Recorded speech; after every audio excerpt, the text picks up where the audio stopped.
Magandang araw sa inyo mga ka-chicken! Okay, ayan. Kumusta po kayo dyan mga ka-chicken? Sana ito lang po kayo dyan mga ka-chicken. Welcome back dito sa ating channel mga ka-chicken. At sa mga bago pa lang mga ka-chicken, kung napadaan nila kayo dito sa channel, please do subscribe and hit the notification bell para updated kayo dito sa ina-upload natin ng mga videos tungkol sa pagmamanukan mga ka-chicken, no? At sa buhay probinsya. Okay, ayan. Ngayon mga ka-chicken, sa vlog natin na ito, makita nyo, nandito na naman tayo sa ating manukan, sa ating grower house, kasi i-update ko kayo mga ka-chicken dito sa ating mga inalagaang manok, na ito yung mga inalagaan natin na pinakita ko sa inyo simula nung napisa sila mga ka-chicken hanggang ngayon. Ngayon ay nasa 100 days old na sila mga ka-chicken. Okay, ayan. Ngayon mga ka-chicken, nandito sila sa likod ko, ay papakita ko na sa inyo. At sa mga hindi pa nakakita mga ka-chicken, sa pag-alaga natin ng mga sisiw hanggang sa paglaki nila, kung ano yung mga binibigay natin na vitamins, yung pagpurga, yung pagkain, ano yung mga pinaglalagyan natin na kulungan, saka yung bakuna. Nakitingnan nyo lang mga ka-chicken sa ating mga content video sa channel natin. Ilalagay ko na lang din po yung link sa description box natin sa baba. Tingnan nyo lang mga ka-chicken. Ngayon, tingnan na natin mga ka-chicken itong mga lagin natin manok, at saka mayroon din tayong share na dagdag kaalaman, at may sasagutin din tayo na ibang katanungan. Okay, ayan. Tingnan natin mga ka-chicken. Okay, ayan. Ito na yung mga alaga natin mga ka-chicken. Nasa 100 days old na sila mga ka-chicken. Ayan, nakikita nyo.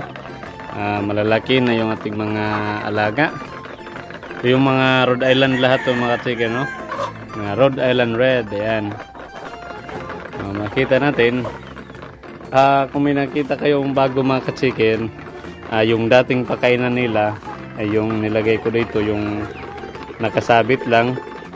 Pero ngayon, makita nyo mga ka-chicken ay may bago silang pakainan na ginawa ko.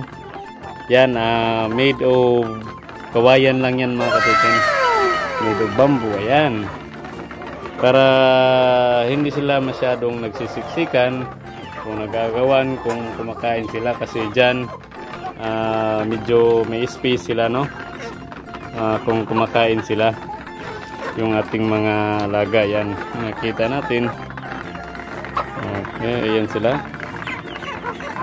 Nakatuwa sila mga ka-chicken. Ito, no?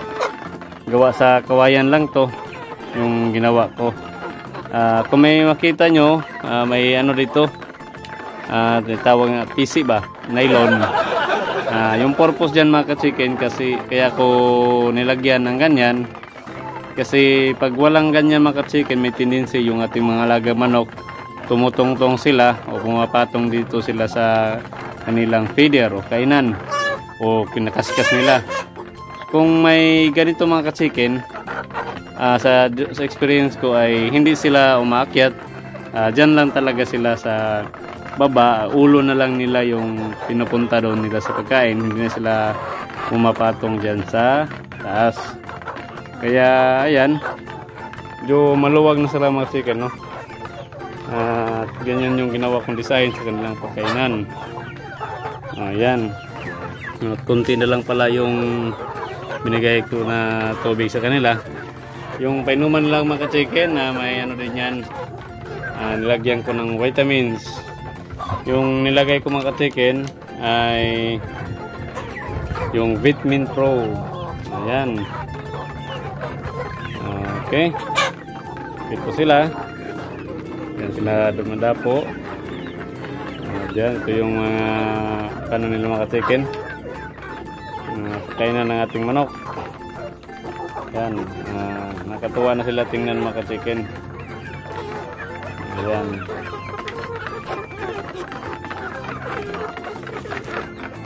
Okay. Okay, sa ngayon mga ka-chicken, may mga sasagutin din tayong katanungan mga ka-chicken, no? Para magkaroon din tayo ng bahagi o dagdag kalaman, lalo na sa mga bago pa lang mga ka-chicken o sa mga nagsisimula pa lang sa pag-alaga ng mga manok. So, una, sasagutin natin yung katanungan ni Dimsoy. Shout out po sa inyo, idol.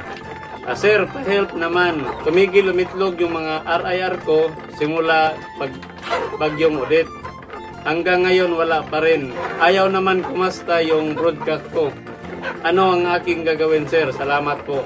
Okay, dito sa katanungan ni Chicken Dimsoy ay pag ganyan na mga chicken, yung makikita natin yung ating mga breeders na kahit pinagsama natin sila, hindi na umiitlog. Ay yung gagawin po natin dyan mga ka-chicken ay unang-una, kailangan muna natin i-separate yung ating broodcock at saka yung ating mga hen. Kailangan natin sila ipaghiwalayin kasi kailangan natin silang i-condition muli yung ating mga alaga o yung ating mga breeders. Pagkatapos natin sila paghiwalayan mga ka-chicken ay kailangan naman natin yung bawat mga ka-chicken, yung bawat breeders natin ay kailangan unang-una kailangan natin bacterial flushing. Parang babalik tayo doon sa pag-priming sa kanila. Unang-una, kailangan natin i-bacterial flushing muna natin sila. 3 to 5 days yung pagpapainom natin ng antibacterial sa kanila mga ka-chicken. Bibigyan natin sila isa bawat araw. Yung may nabibili dyan mga ka-chicken na capsule o tablet na mga antibacterial doon sa mga poultry supply. Bigyan natin yung ating mga breeders bawat araw isa. Bali 3 to 5 days yung pagbibigay natin sa kanila, pati yung broodcock. At saka after nyan mga ka-chicken ay kailangan na naman nating purgahin yung ating mga breeders, yung broodcock at saka yung mga hen.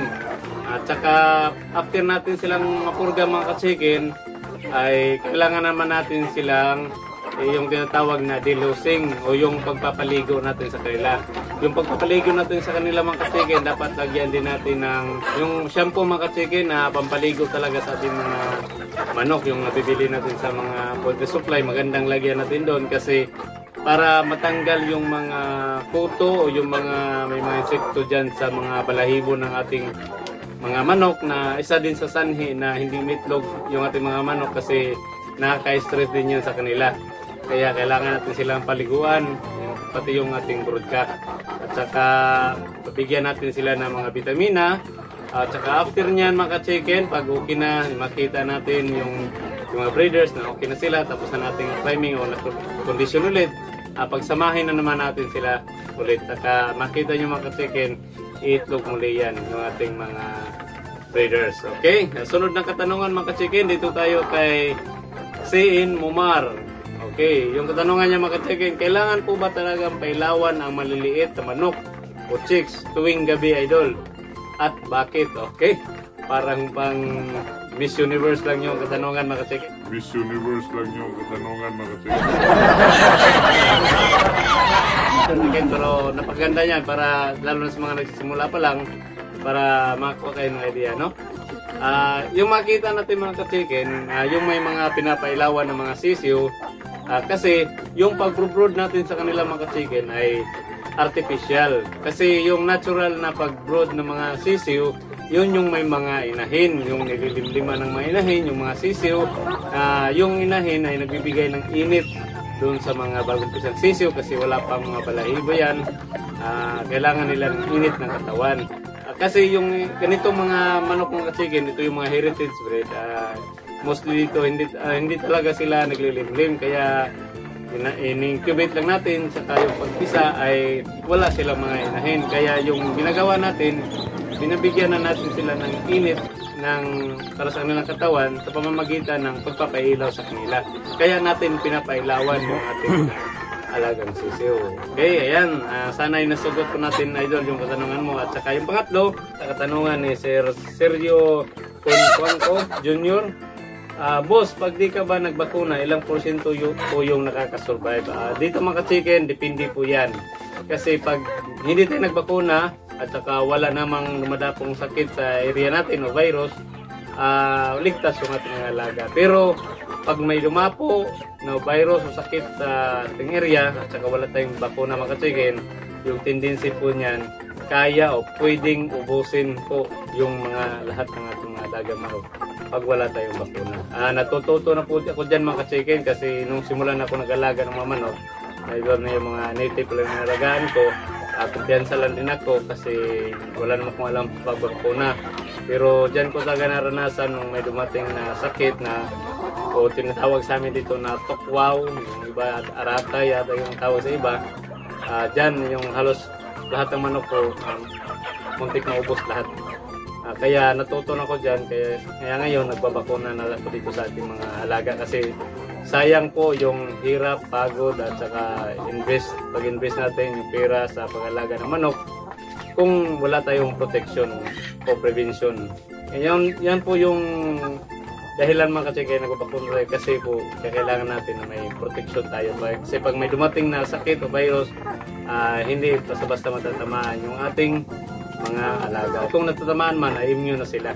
At tulad ng COVID mga ka-chike, kaya tayo nagpapabakuna kasi para may prevention tayo na kahit may dumating man na hindi maiwasan, may dumating man na madapuan tayo ng virus, ng COVID, ay parang hindi malala yung ating o magiging immune tayo o hindi malala yung mararanasan natin. Okay? At may nagtanong din po dito kay Jace Lagman, magkano po yung bakuna? Mostly mga ka-chicken, yung mga bakuna natin ay nagre-range lang dyan sa 150 to 300. Meron din mga 400 plus na bakuna o 500. Magdidepende po yan sa brand ng anong klase ng brand ng bakuna kasi may mga mahal po na brand na bakuna. Yung sinasabi ko na mga bakuna, yan po yung mga NCD, Dumandiwan, Lasuta, ganyan, Bumburo, at saka yung Colfax, ganyan ng mga bakuna, nandyan yung range ng price niya. At saka yung Coraisa naman, mostly dyan yung malaki na kasi nasa 1,000 to 2,000 na yung price niya, yung malaki pero pang maramihan din naman. Kaya yan yung price mga ka-chicken ng bakuna. Napakaliit lang yan mga ka-chicken compared sa magkaroon ng prevention yung ating mga alagang manok. Okay mga ka-chicken, sa panglimang katanungan mga ka-chicken, paano sir pag nag-brown out? Okay, tungkol ito sa pag nag-incubate, yung katanungan, yung ibig niya sabihin mga ka-chicken, doon siya nag-comment sa ginawa natin pag incubate ng mga itlog. Pag nag-brown out mga ka-chicken at yung nag-incubate tayo ng itlog, during pag burnout mga ka-chicken, kailangan wag lang po natin buksan yung ating mga incubator kung nagkaroon ng burnout. Hindi po masisira yung ating incubate kung within a day lang, pero kung lumampas na, lalo na kung nagkaroon na ng 2 days, big chance mga ka-chicken na walang mapipisa dyan sa incubate natin.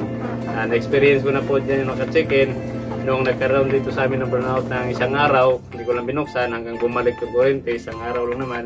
Continuous ko, napisa pa din naman yung mga in-incubate ko. Pero meron din time na nung nag-incubate ako na nagkaroon ng burnout din sa amin ng 2 araw, tapos continue ko lang din sa pag-incubate, baka sakaling mapipisa pa din sila, pero wala ni isa na naging sisiw sa kanila mga chicken. Pero mga isang araw lang, 8 hours na burnout, okay lang din niya mga ka-chicken. Wag lang po natin buksan yung ating incubator. Okay? Ayan lang po muna mga ka-chicken. Napakarami pa pong nagtatanong, pero ito lang muna yung sinagot natin kasi mahaba na yung oras natin mga ka-chicken. At kung kayo din po mga ka-chicken, may katanungan kayo dito sa pag-alaga ng manok, i-comment lang din po sa baba mga ka-chicken kasi sasagutin po natin yan. Tabot ng aking mga kaya sa pamagitan ng aking mga natutunan at karanasan, experience dito sa pag-alaga ng manok. Okay, at kung may natutunan kayo mga ka-chicken sa vlog natin ito, paki-like lang din po mga ka-chicken bilang suporta dito sa channel. At kung hindi ka pa nakapag-subscribe mga ka-chicken, please do subscribe and hit the notification bell para updated kayo sa mga susunod nating videos. At shout out nga po pala mga ka-chicken kay Rogelio Suarez de Quinto. Okay, sabi niya mga ka-chicken, thank you po ka-chicken, marami akong natutunan. Now lang ako napadaan sa vlogs mo, nag-subscribe na ako kasi I've learned a lot. Maraming salamat mga ka-chicken. Dito mga ka-chicken, sobrang tuwa ko na mga ka-chicken. May nagme-message ng ganito kasi may nagpapasalamat kasi may mga natutunan sila para sa akin. Napakasarap po tumulong, share tayo ng kalaman sa iba, lalo na sa mga wala pang idea, sa mga nagsisimula pa lang. Maraming salamat din po at may natutunan dito sa ating video o sa sinishare ko sa inyo. Maraming salamat. At kay sa channel ni Ambida at Iba Pa TV, sabi niya, Idol, wow! At hanep talaga dahil marami ako natutunan sa mga videos mo at very inspiring at interesting sa mga gaya ko na baguhan sa pag-aalaga ng mga manok. Malaking tulong ang mga ideas na i-share mo sa mga videos mo. God bless you more. Okay, God bless din po sa inyong mga idol, mga ka-chicken, sa mga lahat dyan na natutulungan natin sa pag-share sa pag-alaga ng manok. Kaya ako, mga ka-chicken, hindi ako magsasawang mag-share sa inyo sa pamamagitan nito sa pag-alaga ng manok at iba pa, mga ka-chicken. Dahil nice ko din makatulong sa inyo, mga ka-chicken. Kailangan din natin ibahagi sa iba para makapag-share din tayo, mga ka-chicken, at sila din makapag-share din sa iba. At yung sa pamamagitan ng videos natin na ito, mga ka-chicken, pakishare nyo lang din para sa mga kaibigan nyo sa Facebook natin para maraming maabot yung ating videos o vlog sa pagbabahagi natin sa pag-alaga ng mga manok. Ayan, maraming salamat sa inyong mga idol. At ingat po tayo palagi, mga ka-chicken. God bless. Sorry, it's DJ.